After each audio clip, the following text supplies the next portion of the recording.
Welcome to Indigo Studio. Today, we've got a lively conversation on reparations. We hear a lot these days about that concept. Well, what does it mean? It means payment for slave labor and low-cost labor for centuries, a labor that Black Americans supplied to this country, to white businesses for the growth of America. Well, should Blacks be compensated for slavery? If so, how and when? That's our conversation. That's the Chicago conversation we're having today with two gentlemen. Steve Rogers, a former Harvard and Northwestern University professor. He looks at slavery purely with the eyes of an economist, and he's written a book about it. Also, we're going to talk to Mr. John Palfrey. He's the president of one of the world's largest foundations, the MacArthur Foundation, and he too agrees with the concept of reparations, but how? He looks at it through the eyes of philanthropy. And MacArthur is a sponsor of our program. Stay tuned. Great conversation, a Chicago conversation on reparations.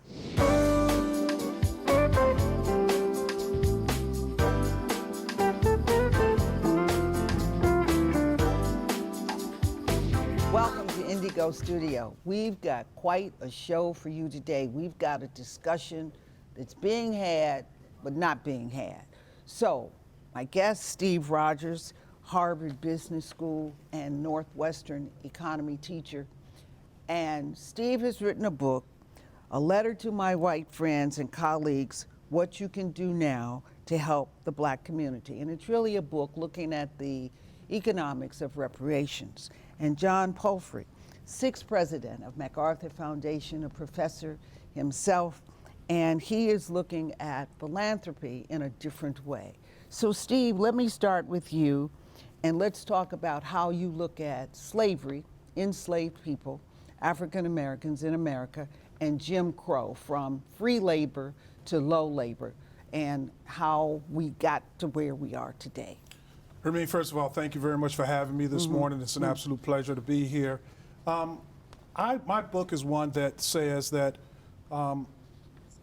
the problems and the challenges that we have in America today between blacks and whites, the problems are primarily rooted in economics. Specifically that our federal government and state governments did everything that they could to enrich whites, while at the same time explicitly and intentionally doing things to impoverish blacks. By law, with government. By the government, by the federal government as well as state governments. And one of those, for example, is slavery. Slavery was mandated and endorsed by the federal government for the sole purpose of enriching whites. It was not just to be mean to blacks, it was to enrich whites, and conversely to impoverish blacks. So meanness was a byproduct.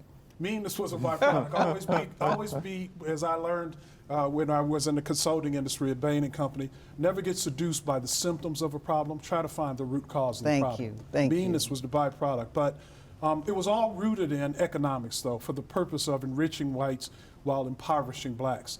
And then that was 246 years of wealth creation that was occurring for whites. In essence, we had 12 generations of wealth being transferred from one generation of white family to the next, while we had zero wealth transference going on with the black community. And that was followed, Hermene, by 60 years of black codes. And black codes where over 800,000 black people were, and it was under the title slavery by another name, where black people were convicted of crimes such as walking on the wrong side of the street, whistling while they were walking. And it was done for the purpose of getting black labor and states actually leasing out these black people after they were in prison. They were leasing them out to private companies like U.S. Steel. And states like Louisiana, for example, 92% of their budget came from convict leasing. So you had 246 years of slavery, you had followed by 60 years of black codes, and then that was followed by 40 years of redlining. All three of these things were explicitly done for the purpose of subsidizing and enriching whites while at the same time impoverishing blacks. So where we are today is not just by coincidence. It's not because whites have worked harder than blacks. It's not because whites are smarter than blacks. It's because it was intentionally done by the federal government, and as I stated with black codes, by state governments to impoverish blacks while at the same time enriching whites. And it worked. And so right now, Yeah, it was successful. 35% of the black community is completely impoverished. There's no net worth of the black community. So that all happened because the government made the decision that that's what they wanted to do to us. Now, John, you are in philanthropy, and you are looking at it differently than some of your counterparts and some of those who've gone before you as to how to correct this. You're recognizing it happened, it's a mistake. How do I do something about it? What kind of things are you putting in place? Well, Hermene, thank you also for having me here. This is a real treat to be with you and with an author I much admire across from me. I agree that philanthropy is doing some different things, needs to do some different things. Stephen has made the argument, which I think is correct as a historical and an economic matter, that most of the wealth in the United States has been created by white people. There's an increasing number of Asians and others who are creating a lot of wealth as well these days, so it's not exclusively white, but certainly predominantly. And much of philanthropy is white families, right, that are involved in having made a deal with the government and now are able to give it back. And so I think we have to be much more intentional to think about the leadership of philanthropy, the mechanisms of philanthropy, and I think to be more conscious of closing the racial wealth gap as part of what we're doing, rather than simply funding white-led or white-serving organizations. And I'm sure we'll get into this. I think part of that needs to be a focus on reparations as well. So philanthropy has traditionally fed schools, museums, art institutes, higher education. When does that money and does that money come down to community organizations where the real change can take place? It does sometimes, of course, but I think you're right that if you look at where most people who are white philanthropists, they have given a lot of their money to alma mater, right? And this is an argument that Stephen makes in his book, which is that if we are giving to predominantly white and white-serving organizations with the great wealth, but we are underfunding, as we have the HBCUs as an example, you see that the perpetuation of the system, even if it's well-meaning, I'm giving money back to the place I went to college or my kid went to college as a white person, but we need to think about the fact that that's actually going to perpetuate this racial wealth gap if we believe, as I do, that education can lead, of course, to economic opportunity. Steve, you point out something in your book that I think is little known, and that is what everybody has to remember when we talk about slavery is the slaves were non-human, all right? And you point out when the slaves were freed, it was the slave masters that got, quote, reparations because they lost their property. Absolutely. That is just phenomenal. Well, Walk me through that. First of all, let me just say, you know, John's work with the MacArthur Foundation and what you just mentioned in terms of money flowing from the foundation to the black community, that's great. But I want to commend John for also being a spokesperson. A few weeks ago, he gave a speech City Club. to the City Club to a predominantly white audience, predominantly business people. And it was a speech given by a white man endorsing and stating the fact that reparations were due to black people. So as far as I'm concerned, that's one of the greatest values that he's added to or brought to this topic about reparations, and that is being a spokesperson for it. The fascinating thing is that no reparations of any kind has ever been given to black people for 246 years of slavery and those other three major incidents that I've mentioned. And there's precedent, though, for reparations being given by the American government. I'm going to ask you to hold that note because when we come back, I want to. So reparations is not a foreign concept; it's a foreign concept for Black Americans. We'll be right back. Don't go away. We've got great conversation for you. This is a Chicago Conversation.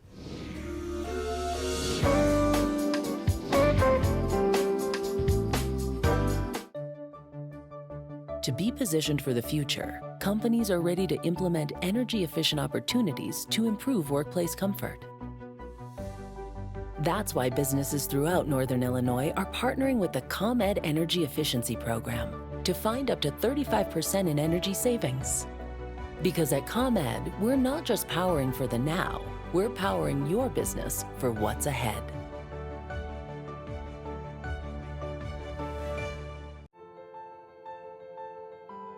Here's to those who refuse to accept they're only human. Blue Cross and Blue Shield of Illinois, proud server of the most advanced machine on Earth. That's the sound of the ComEd Energy Efficiency Program, saving you up to $500 on your energy bills, with rebates and discounts on energy-efficient products, so you can enjoy the experience of coming back to a home full of savings.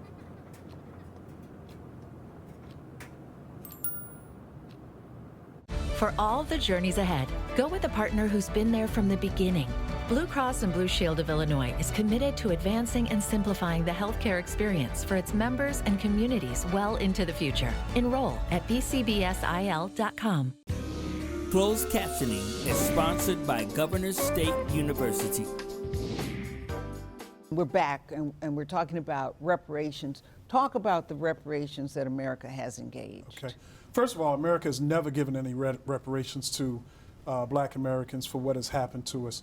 The only evidence of America even trying to do so was following the Civil War, when the government defeated the Confederates, and when America was winning and the Union Army was marching through Savannah, Georgia, and led by General Sherman.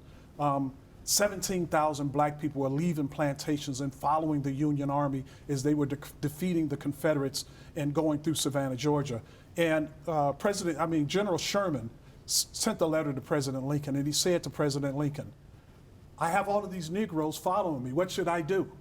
And President Lincoln wrote him a letter back and responded and said, "Ask the Negroes, what do you want?" And so General Sherman met with 20 Black clergymen. Many of them had been formerly enslaved. The average enslavement for the 20 Black clergymen was like 47 and a half years. He met with them in like a 5-star hotel in Savannah, Georgia, and he asked them, "What do you want when you're free?" They said, "What we want is we want land. We want to be able to take care of ourselves." And then he asked them the second question. He said, "Do you want it amongst whites or do you want it separately?" One said, "We want it amongst whites." 19 of the men said, "We don't want it amongst whites because we can't trust them to treat us fairly." And so after that, Special Order number 15 was created, Hermene, by the federal government. And Special Order number 15 was some form of reparations, if you will. It said that they're going to take 400,000 acres from the Confederates who were fighting against America. They were going to take 400,000 acres of land from them and give it to Black freedmen, the 4 million Black freedmen, in plots of 40 acres each, and that's why the term 40 acres and a mule. And it was not going to be given to them for free. It was going to be given to them at $1.25 an acre, with 40% down, okay? And so they were going to take this land from the Confederates, and they were going to try the Confederates for treason. Many of the Confederates were supposed to be hung for what they did. And President Lincoln gets murdered. And when he gets murdered, the Special Order number 15 is rescinded by his vice president, President Johnson, who says Black people should not be given something for nothing. He says they should work for it. And he's a former slave owner himself. So after that, 40,000 acres that had already been partitioned out to Black people was taken from them and given back to the Confederates after they just simply made an apology. That's all they had to do, was make an apology. But there's precedent, as you stated earlier, for the federal government giving reparations. One of the precedents include the fact that after the Second World War, 120,000 Japanese Americans during the Second World War were interned because they were deemed by the federal government to be concerned about being loyal to the federal government because we were fighting Japan. Now, at the same time, we were fighting Germany and we were fighting Italy. But German Americans and Italian Americans were not interned. In essence, 120,000 Japanese Americans were put in prison. And they were put in prison and held in prison for 3 years. After they got out, they were given a check for $25 and a train ticket to go back to their homes in America. In 1988, the federal government, under Ronald Reagan, President Ronald Reagan's administration, gave 80,000 Japanese Americans a check for $20,000 each in the form of, if you will, reparations for their imprisonment. So that's one precedent for reparations. The second one, as you pointed out, is after the Civil War and after the Emancipation Proclamation, the 13th Amendment was passed, the federal government actually gave reparations to over 900 white slave owners, former slave owners. And they were given reparations to the tune of $300 for every Black person that they had enslaved. So we actually Because they had lost their because property. they had lost their asset, as you stated before. And not only is that precedent in America, the same thing happened over the United Kingdom, and that is in 1843 when the United Kingdom abolished slavery in all of their colonies, what they did was they said, we have to compensate the slave owners for their lost assets. So they actually took out loans. The federal government, the United Kingdom, Britain, took out loans to the tune of 20 billion pounds. And those loans were paid off, Hermene, and 20 million pounds is about $6 billion. But those loans were just paid off in 2015. So what you had black Britons who were paying off loans that the federal government had taken for the enslavement of their own people. So precedent is there for reparations. So how do we do it? How could we do this in America if we really wanted to? The government has to participate. Absolutely. It cannot be done just by business. Absolutely. It cannot be done just through philanthropy. Do you think we'll ever get to a spot where the government will recognize, and you say the amount of money that's actually owed is in the trillions? Well, let me just say, and right? John mentioned earlier the wealth gap. The wealth gap between blacks and whites is something like $153,000. The average net worth of a white family is about $170,000 versus $17,000 for the average black family. So we have that gap of about $153,000. I propose that the federal government pay reparations to black people who are 18 years and older, who are descendants of black people who are enslaved, that they give them a check for that difference. That we talk about closing that wealth gap. That's the gap. That a reparations check be given to the tune of $153,000. And from my calculations, there's over 30 million black people in the country. About 20 million black people would qualify for that. So at 153,000 times 20 million black people, we're talking about it would cost the federal government $3 trillion, which is $1 trillion less than what the federal government spent to bail out the banks. Our federal economy is about $21 trillion. This is affordable. And the reality, Hermene, is this. MacArthur Foundation and any other foundation, businesses, they can do all they want to help the black community. But the reality is, unless the federal government steps up and makes that kind of investment and reparation payment to us, we'll never be able to catch up. One scholar said that if you stopped white wealth creation right now, it would take black people 225 years to catch up. And you point out 12 generations. 12 generations. And think about 225 years, very close to the 246 years of slavery. So that fits with that axiom that someone said, it's better to have a head start than it is to run fast. And in essence, white people were given a head start by giving them endowed, or subsidized programs like slavery, black codes, and redlining. Jim Crow. Absolutely. For 12 generations. Yes. So, John, in your remarks at City Club, you directly addressed white privilege. And you said white people have an essential role to play to reconstruct and equity recovery initiatives. Talk to that for me. Thanks, Hermene. Yes, I believe that this is a set of issues that affects all of us. So I believe that reparations is a topic, as is the racial wealth gap, that is not a black issue or a Latinx issue or a Asian issue or a white issue. It's for all of us in It's an American society. issue. It's an American issue, right? We have an original sin in our history, as I think Nicole Hannah-Jones and others have made that argument very clearly. We have a system that is plainly inequitable, has been, and you've got a great historian and economist who can give you chapter and verse, and you should read his book, A Letter to His White Friends and Colleagues, which I've read and commend to you. And it's something where I think, as you've said, there are things that each of us can do, and his book actually gives a whole lot of suggestions. You can use a black-owned bank. You can give money to an HBCU. You can buy Red Bay Coffee, which is on sale over there at this cafe, which is a black-owned business. There are things that you can do. A foundation like ours can do things, but the whole system needs to be changed and reconstructed. And I do think this is something where white people, as well as people of color, need to make this case, and I am one of those seeking to make the case. With respect to the government's role, I agree totally that the government must be involved. I am struck by, and in some ways the grant making we've done recently is informed by the fact that for many years, and you tell me the exact number of years, but H.R. 40, House Resolution 40, has been presented. It has the number 40 to evoke 40 acres and a mule that never happened, although I think in the public consciousness there's a sense that maybe it did, but it didn't. H.R. 40 is a proposal not even to do the reparations, it's to have a conversation about the reparations. And so at MacArthur Foundation, what we're seeking to do by giving grants, some to NCOBRA and organizations that have been working on this for a long time, and some to newer organizations like Diaspora Rising that are seeking to bring this conversation forward now, is to prompt that conversation. At a minimum, we should talk about this, but we have to have the conversation. We've got to have it, and that's where it starts. That's where it starts. One of the things that I'm proud of my alma mater is that Harvard Business School this past year introduced a case study about Tulsa, Oklahoma. I was going to bring up what happened Tulsa. in Tulsa, Oklahoma. But Tulsa, Oklahoma is the topic of this case study that was written at Harvard Business School and taught to 100% of all the 900 incoming students. It's mandatory. And what the case is focusing on, and the question that's being asked of the students after the case and the narrative is told is, are reparations, is this community and should America provide reparations to blacks for what has happened? If we look at this, what happened in Tulsa as sort of a microcosm, is this a statement or does this allow us now to get into the discussion about reparations? And the bastion of hardcore capitalism, Harvard Business School, the majority of the students support reparations after reading that case study. Well, if you don't support reparations for Tulsa, it's something wrong. You shouldn't be at Harvard.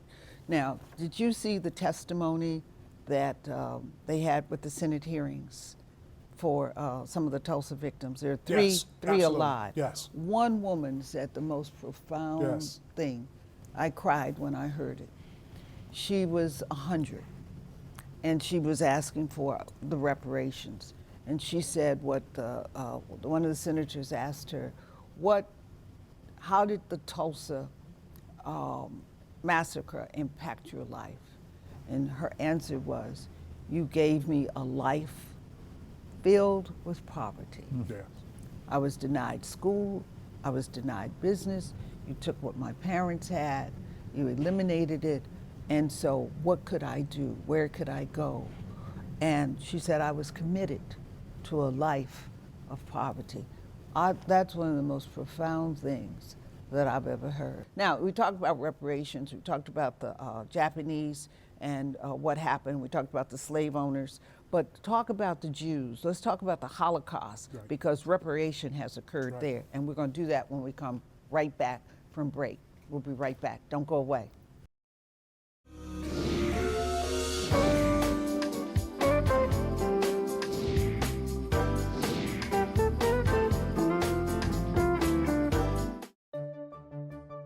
To be positioned for the future, companies are ready to implement energy-efficient opportunities to improve workplace comfort.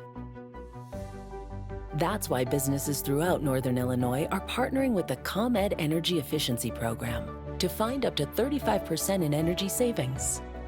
Because at ComEd, we're not just powering for the now, we're powering your business for what's ahead.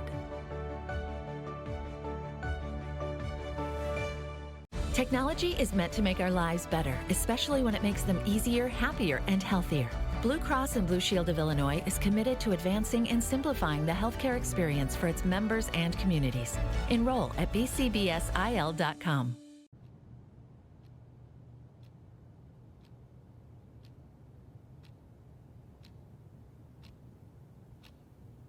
That's the sound of the ComEd Energy Efficiency Program, saving you up to $500 on your energy bills, with rebates and discounts on energy-efficient products, so you can enjoy the experience of coming back to a home full of savings.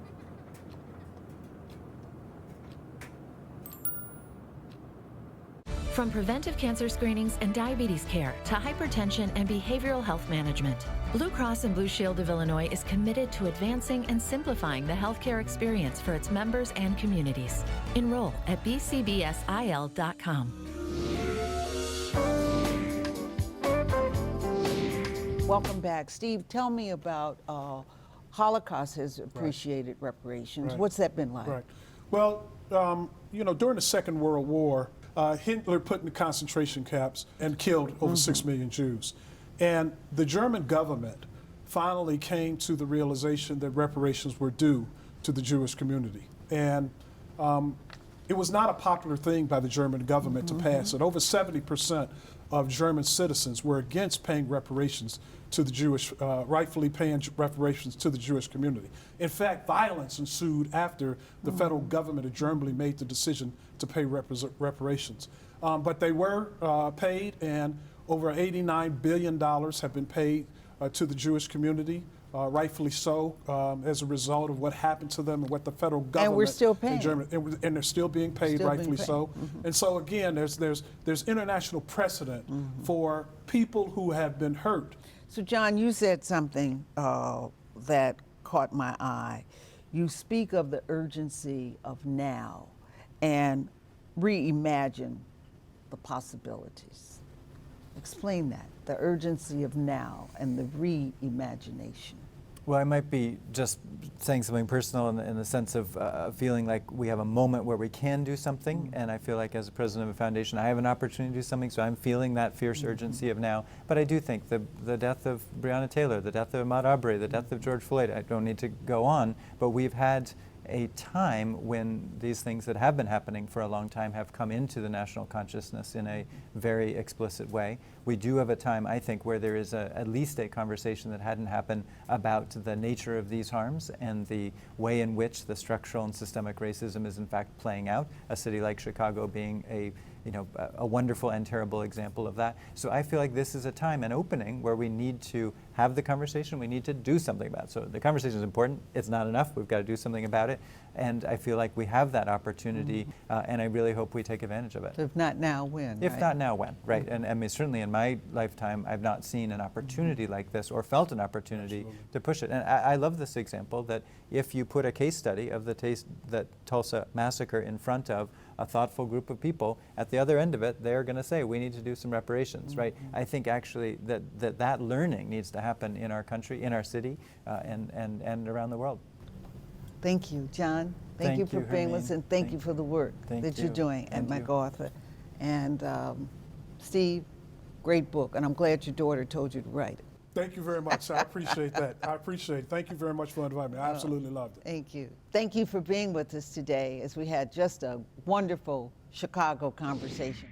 When my family was forced to leave Tulsa, I lost my chance of an education. I never finished school past the 4th grade. I have never made much money in my country. State and city took a lot from me. Despite this, I spent time supporting the war effort in the shipyards of California, but most of my life I was a domestic worker serving white families. I never made much money, but to this day I can barely afford my everyday needs.